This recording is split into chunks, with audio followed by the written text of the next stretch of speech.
Julie Kramer, What You Need to Know About Dying. This is episode 113 on Alternative Health Tools podcast. This recording was a little rough on Julie's side, but the content is excellent. And on a side note, Kim Shea, our co-host for this episode, let me know, and I quote her, "Please put this down as one of my favorites for the 200th episode recap." Done.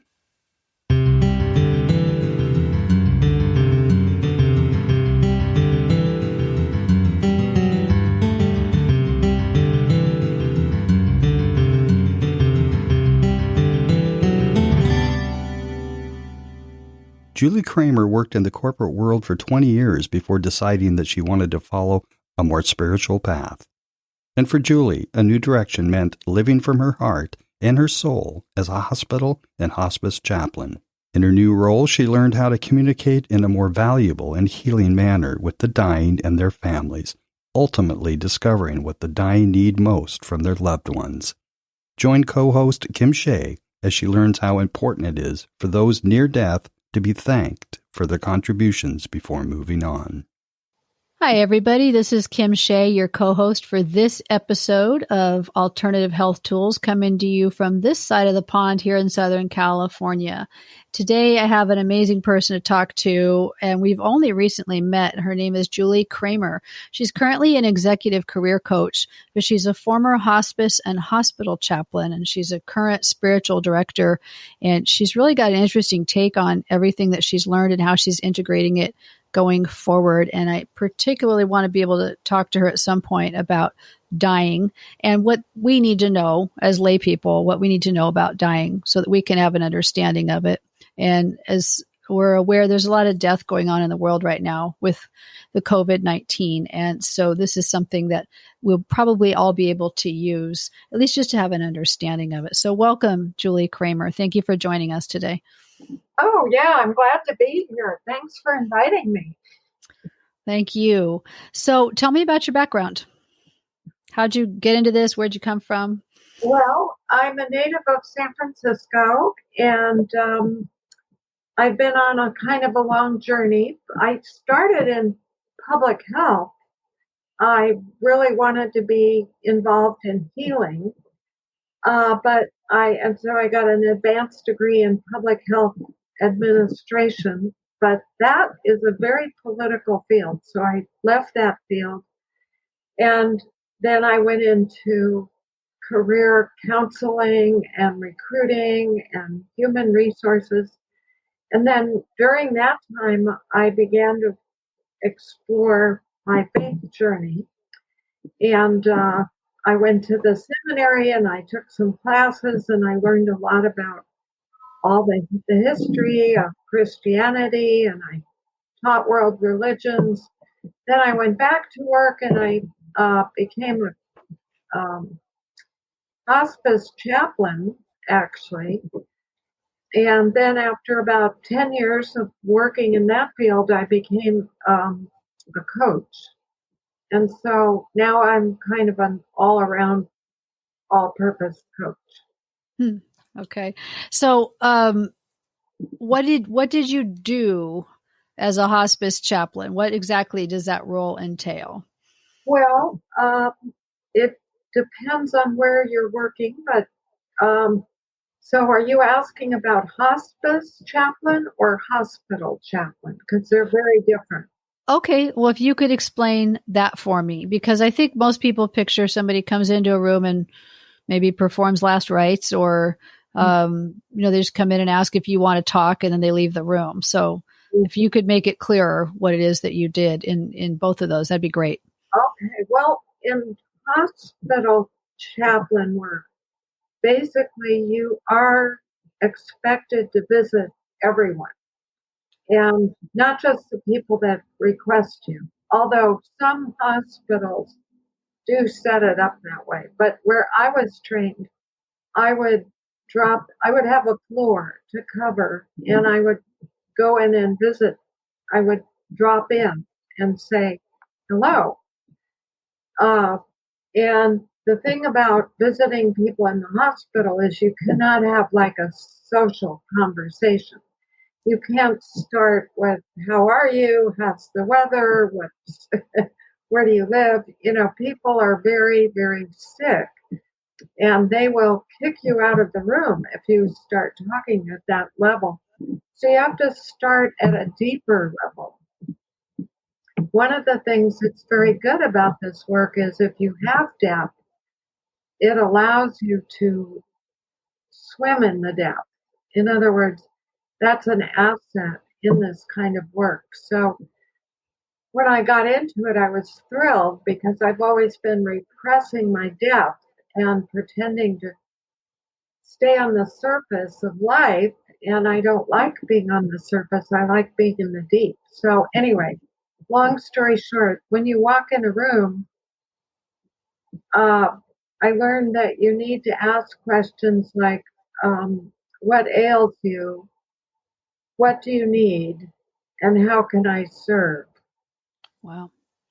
Now, those are the 3 questions of the Holy Grail, by the way. The Holy Grail. Okay. Yeah. I mean, that if you read the story of the Holy Grail at the end, that's what the person learns those are the 3 important questions in life that you have to focus on. Okay. Those are pretty profound questions. I'm curious to know how that was received by some people. I think there'd be some confusion from some people. I mean, in general, you can't, you probably won't be able to ask all 3, but if you ask just one of them. Okay. When people are very sick, they don't have a lot of energy. And also, they may not really want to talk to you, a total stranger. And they often think that you're there to give last rites, and then they're scared, or they might think that you're going to preach to them. And as a chaplain, you're not to preach, you're not to persuade, you're not to advise, you're not to recommend, you're there to listen. So the key tool is listening. And most people, when they see that you're really listening deeply, they will let you stay with them. So that's what it takes, about 6 months to learn that. You can learn it intellectually, but to actually learn it emotionally, it takes a lot of rejection. Most people, when they're starting in this field, they get rejected a lot because they're starting at too much of a social level with conversation. And you have to be deeper, and you have to be listening. That's the main skill, active listening. And so if you can hear what they say and repeat what they say, and every day I used to say to myself, zip it up, zip your mouth, close your mouth, just ask a good question and then listen. And the thing about listening the other thing you learn is how to ask a good question, which most people ask either why questions, how questions, or yes and no questions. All of those are going in the wrong direction. You have to ask questions that start with the word what. Because what gives the person total freedom to say whatever they want to say. It doesn't force them to choose either this or that. And so I had to reorganize my whole way of communicating. And then it began to affect my social life too. I had to train all my friends to stop asking yes and no type questions. And that was the hardest part. I'll bet.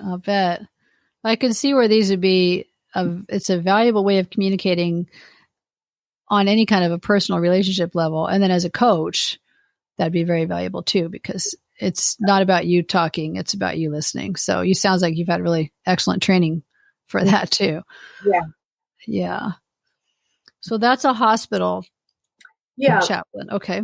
Well, chaplain, you're meeting new people every day, and you have to be very flexible and present to the reality of what's happening.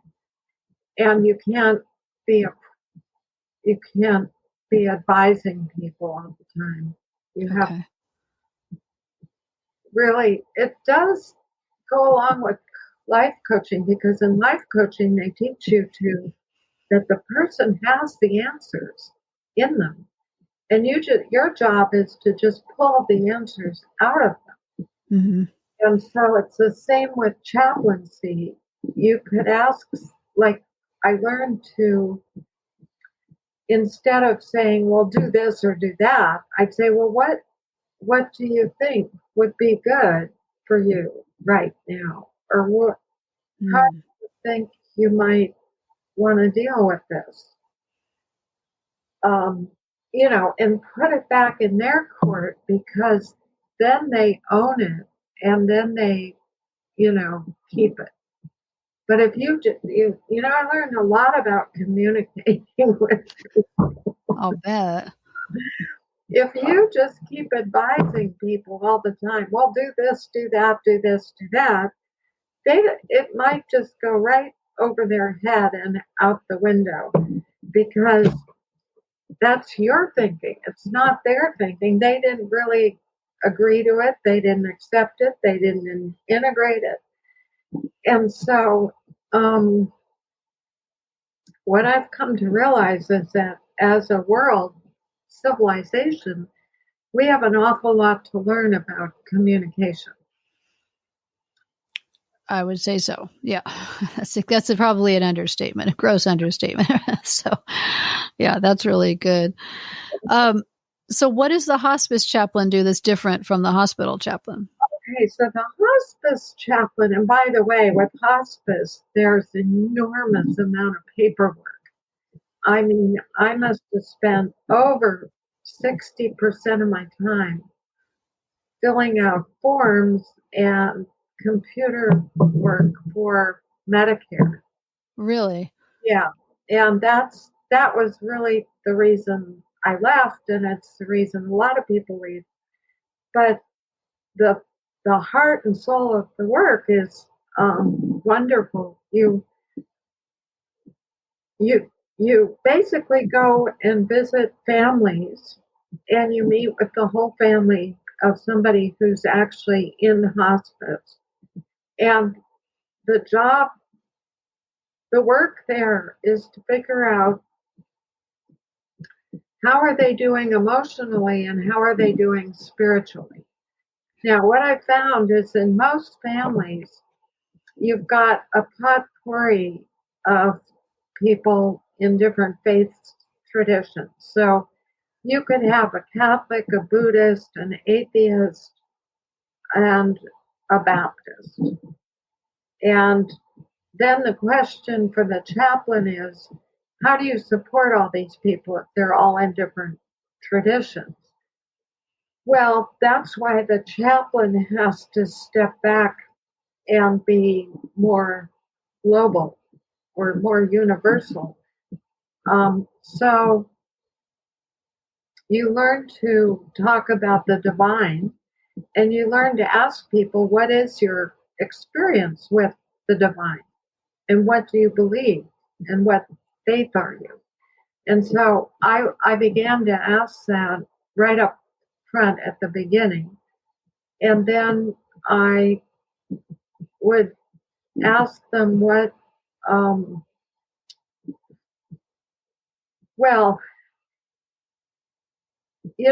you might imagine that I would ask them what kind of service would they like for their loved one, but that was not really the focus, because most people have already figured that out. That's almost a mechanical thing. But really, the real challenge was to help people reconcile with each other around the deathbed of a loved one. In other words, it's normal for a brother and sister to be arguing. it's normal for a father, a husband and wife to be arguing over the deathbed of a child, for example. Or it's normal for the in-laws and the outlaws to be arguing Okay. in the waiting room or in the house or wherever. They're arguing about everything. They're arguing about what needs to be done, who should do it, how it should be done, and so on. So I began to define my role as reconciliation and unity, to unify everyone. So in my hospital chaplain work, I learned it's a long story, but I found out that through trial and error, I learned that if I could offer a ceremony that would bring everybody together in unity and also bring them from their heads to their hearts, where they could actually express their love for the dying person, then that would be a good service. That would be valued by everyone. And I would feel like I was offering value. So I spent about a year trying and, creating a ceremony that would help people do that. And I highly recommend Graceful Passages. That is a CD. I think it's 2 CDs with poetry and readings devoted to the end of life. And the readings are by, like Ram Dass and Elizabeth Kubler-Ross. Wow. And, just all the visionary, Mother Teresa of Avila. It's beautiful, and it's all put to music. And I would play this, and people would just immediately start crying. Yeah. Yeah, it sounds extremely powerful, and you've got some of the wisest people on there. Huh. Okay. Anyway, I developed the ceremony around that CD package. And what I learned from Kubler-Ross was you have to, there's a number of questions that really are appropriate to answer at the end of life. And that is, the questions are, what has this person given you? What have you given them? What are you grateful for? What do you regret? And what can you forgive? And then also at the very end, I invite everybody in the room to say, I love you. And no, there are no dry lines. Oh, I can only imagine. I mean, I'm getting goosebumps and feeling emotional just talking to you. And there's nobody dying right here, right now. Yeah, so, but boy, yeah, so powerful. It's incredible. One time I was in the hospital and they asked me to go to the emergency room because there was a 97-year-old woman in the ER. And there was a big fight about whether she should be moved to a room up on the 8th floor or if she should be sent home to die. Everybody agreed that she was dying, but they didn't know whether, she would die right away and therefore it would not be appropriate to send her in a bus, or if, she would take a few days, in which case they should send her home. Mm-hmm. Right? There were, some doctors and nurses were saying one thing and some were saying the other thing, and the family was divided. And the thing is, she had been on death's doorstep like about 5 times before. Oh, okay.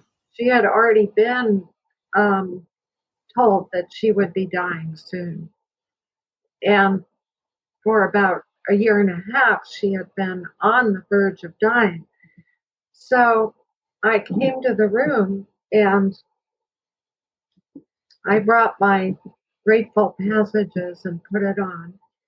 And the family gathered around. And I just said, well, this is a very good thing to do while you're making a decision. Why don't we honor her life? Because the appropriate way to deal with death is to honor the life of the person. And it turns out that everyone I ever met who was supposed to die like a year ago, but had not died, was waiting to be honored for their life.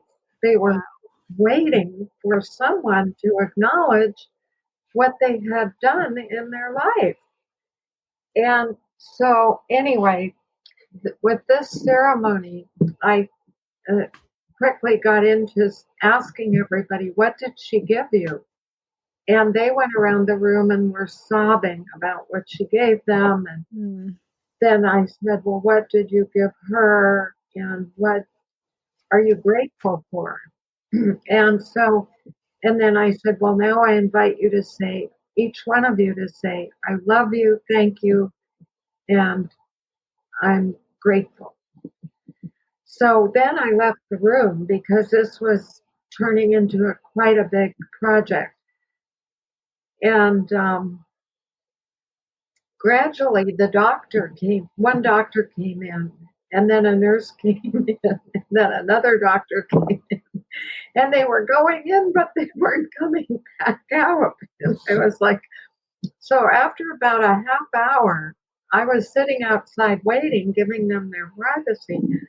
I thought, gee, I better find out what the heck is going on. I don't know if this went sideways or what. And so I went back in and I found out she had died. Oh, my. She had died. And the doctors who had known her for like 70 years, they had been treating her. And the nurses, they were personally impacted by her loss, death. And they were listening to this music and they were crying. Oh my gosh. Wow. And they were sharing stories about how wonderful she was. And I almost started crying when I got in there, so I went back out again. But that was really amazing. It's true that the doctors and the nurses need more grief work and grief support and more space for grieving because they so many people dying and so many people wounded. And then they have to just pull themselves together and go right on. And so when an environment is created, a safe place for them to grieve, they will take it. And so that was what was happening. And I didn't want to, interrupt that because I learned over time that grief is fantastic. Grief is so healing. It brings people together. I mean, people who in their ego mind, they can't agree and they're fighting and they're arguing. But when they get into their hearts, they can reconcile. And so grieving is very, very healthy and very good. And we need to do more of it. And if, don't get me going, but if we would grieve as a culture, we would be much healthier. That's beautiful. It's so powerful. And you created this isn't like you did it one time. You did this many times, but you created this space for everybody to come in. And like you said, you acknowledge and recognize that the people who care for the dying people also need this for themselves too, as part of healing. And I can imagine that I've been with a few people who've passed away, and I feel it's a very sacred thing to be a part of. But for someone who's doing it all the time, it could really drain you. And so are you suggesting that by being able to have the space to grieve, that helps you to not be so drained? Is that I don't connection? put it exactly that way. Okay. Although that sounds logical, I don't think that's the way it actually exactly is. Okay. What I found, I mean, it depends on what kind of person you are. I mean, I'm realizing many people are not interested in depth. They want to stay on the surface of life. And they really want to stay on that surface. They don't want to go down. And then there are some others who want to go down into the depths and commune with the soul and with earth and with the dark and the light and all the heavy stuff. And so it depends on what kind of person you are. Now, for the people that really like to stay on the surface, I don't think this is good work for them, frankly. But for the people who are who would rather, if they had to choose whether to hang out up there or down here, they would choose to be down here.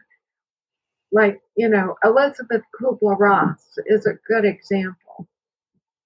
Or Gandhi, these people, they had so much depth, I'm telling you. Anyway, when you kind of are oriented toward the deep, then the deep is nurturing. It doesn't matter if it's the dark deep or the light deep or it doesn't really matter. It's just that being in the deep is rejuvenating. So, in a way, I guess the deep includes grief. You could say that does rejuvenate you. I found it incredibly energizing. That's very interesting. So for you, this would be a good space for you, a good role for you. And I had spoken with a friend of mine, her name's Leah Pronovost, and she's a shaman. And she has said that in shamanistic cultures that people who are helping people to pass over, and I assume by extension helping other people to come to terms with that too, are among the most sacred people on the earth. It is such an important role. It's such a valuable gift that you're giving to somebody to help them come to terms with what's happening and to do so, just to do so gracefully and be able to move forward. It's such an important thing. So I have tremendous respect for what you're doing, tremendous admiration for what you did. You did something so healing for so many people. Oh, thank you. You're welcome. It's very much deserved praise and admiration. It's such a wonderful thing that you did. How did you maintain your own emotional health? You said you found it rejuvenating and energizing, but did it take anything from you extra that you had to do to protect yourself? Well, it did alter my real world life quite a bit. And I did start to move away from old friends who were on the surface, and they didn't really want to go down. Okay. So I lost a lot of friends really by choice. I mean, they were people that no longer really, I didn't feel we were that connected anymore. I didn't feel I could share this world with them, this worldview. And so I spent quite a number of years, probably, 10 years, without much of a social life. But that was okay because this deep work was so rewarding and there was such great connection there in the work, that was fulfilling enough for me. But it's still a problem, actually. I am still seeking my tribe, it's a constant problem. Once I guess I learned in this life to stay on the surface. And as long as you stay on the surface, you can have lots of friends and so on and so forth. But once you make a decision to kind of go down into the deep, it's a whole different world view and a whole different value system. And you've got to find new friends. I mean, I think that's what happened to me anyway. Don't you think that for a lot of people who are pursuing a different spiritual path that's different from their friends or everybody they've known their whole life, that can be an issue where all of a sudden where you had been connected before is now a challenge because you're operating at a different speed, I guess we could say, or just a different level as you're talking about? It can be a challenge. Speed is good. Yeah, I found that my voice pattern slowed way down as I began to shift. I have 3 master's degrees, and I used to be a person who lived in my head only. But now I live mainly in my intuition and heart and soul. And now I speak much slower. And so I think that happens to people that are changing from one faith to another or one path to another. It can happen not just when you're changing faith, but vocations or marriages or, lifestyles. I mean, there are any number of changes that people might go through that would cause them to speak in a different way or in a different pattern. And also, the big thing is values can change. And I think my values changed quite a bit because I had been working for 20 years in the corporate world where things were fast and mental. And then to go into the world of hospice chaplain, I had to slow down and listen and not be so mental, but more heart-based. So yeah, I mean, in fact, I've heard many stories of people that have changed faiths from one to another. And they often in hospice, they wanted support. They were seeking help with that transition. And one of the things that I like to do is help people connect with the divine or their higher self. And so, and that sometimes help them decide what path would be the right path for them and what routines or practices. I mean, some people like prayer, some like meditation, some like physical activity like Tai Chi. Some people like to be just silent. So, but I think the main thing is to understand the value of faith and spirit in what's happening. And so the role of the chaplain is really to help people rely on their spirituality and their faith during this big transition that's happening. And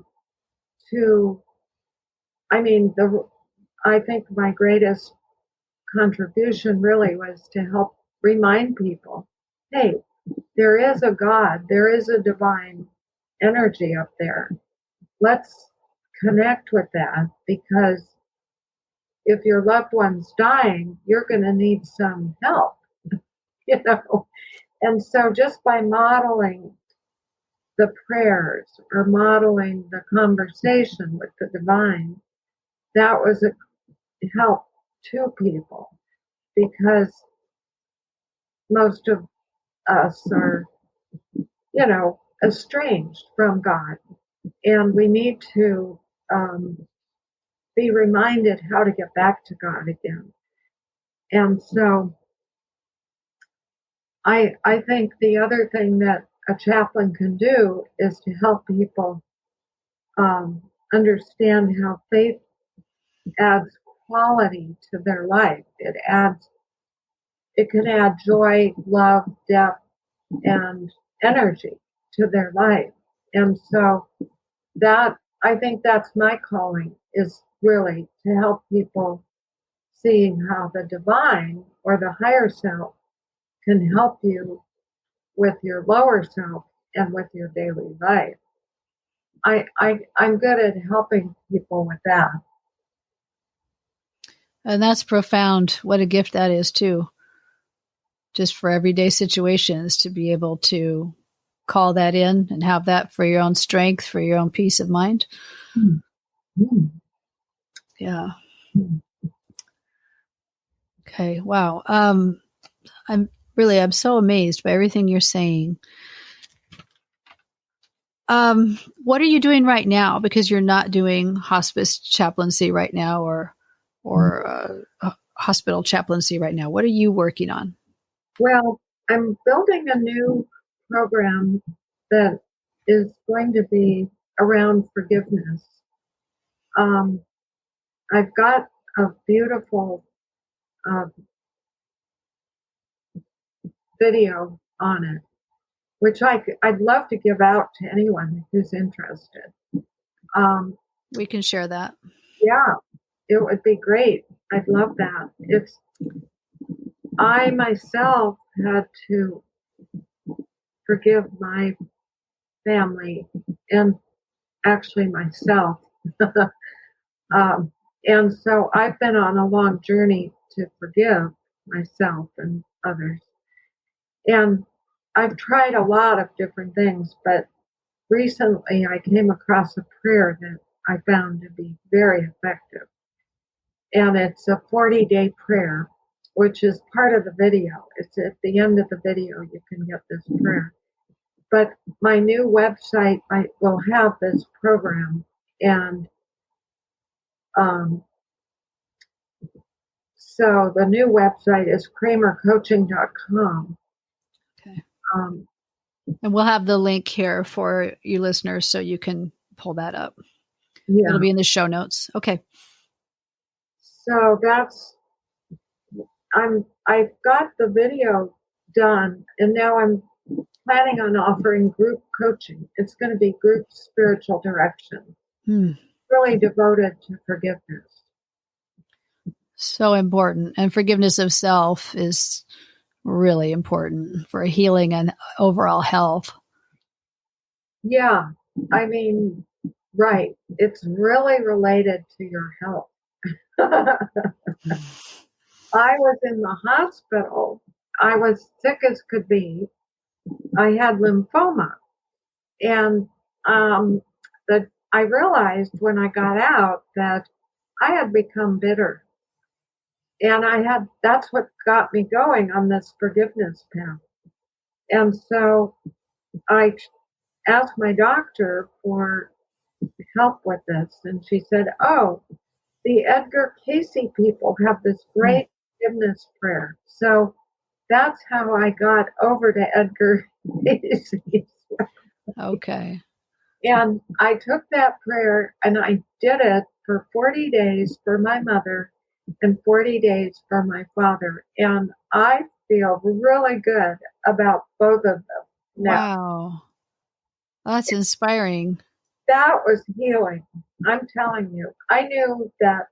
I mean, the thing is, people don't realize it, but if you heal your spirit, the body will come along. And so everybody thinks, oh, you just have to heal the body. Well, no. In spiritual direction, you learn that when you make a change in your spirit, it will just shift your body too, because we're holographic. And a change in one will affect the other. And that's what is not well known. But I know that. And anyway, it did help. It made a tremendous difference. So now I decided, hey, we're in a terrible time of conflict. We have got to forgive each other and ourselves. So that's what I'm doing. I'm offering that now. Well, that will be very interesting. And I think a lot of people would be interested in that. That's just something that, like you said, it's a rough time right now. And I know that's going on for a little while longer here. So it would be nice to get in touch with that aspect of our lives, to bring healing to ourselves and to our body and to any further that could reach our neighbors, our world, our family, whatever it would be. That's a great service. Well, what can you tell us? Because I mentioned at the beginning of this that we've got a problem with people dying from this mass disease, this pandemic of COVID-19.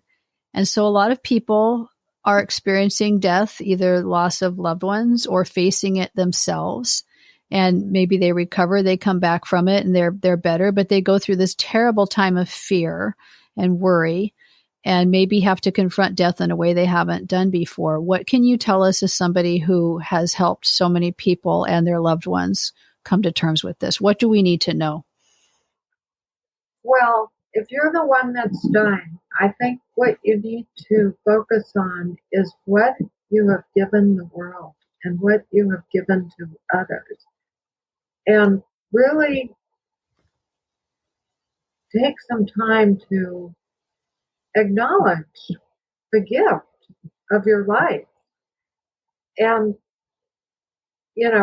often when we're in this dark, negative place, we can't see that. But the challenge is to search that out and find it, because everyone is a gift. Everyone has offered something to others. And I think to acknowledge that within yourself can be healing, can give you the energy. Reconciliation gives tremendous energy. And to reconcile with yourself is huge. And to invite your loved ones to acknowledge what they got from you. That would be a good request to make. And if you're one of the others, the people that is living but your loved one is dying, I think you should spend time telling this loved one what they gave you, what you honor in them, what you admire about them, what they're, you might just even outline their life, go through their history, and acknowledge what they've done at each 5-year period, kind of a review, a life review, really. If a life review is the most energizing thing to do, because suddenly you realize all that you've given. People get so narrow tunnel vision, they forget what they've given and received. And to do a life review would be my recommendation. So given that you're saying that a life review is so important, and what happens oftentimes right now is that people may go to the hospital and their family cannot go with them right now. It sounds like this is something very unfortunate that people have to be possibly deprived of, that they can't have that because their loved ones can't be there right now. I'm wondering if you would be able to send this. I know that the staff in the hospitals are often overburdened, but if there would be some way to be able to get this information that it could be read to the person in the hospital, if that would bring some healing to the person who's dying and to the families, just to know that they've said it, even if it was written down or a tape recording or whatever, but just some way to be able to provide that information to unburden yourself of that might be very healing for people. Yeah, I'd be happy to share this with people. Hmm. I think just getting that Grateful Passages music would be tremendously pivotal for people.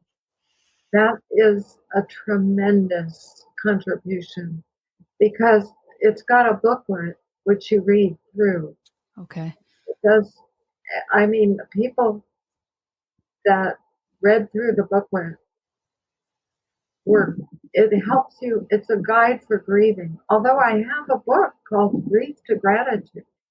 It's a workbook for grieving that is available.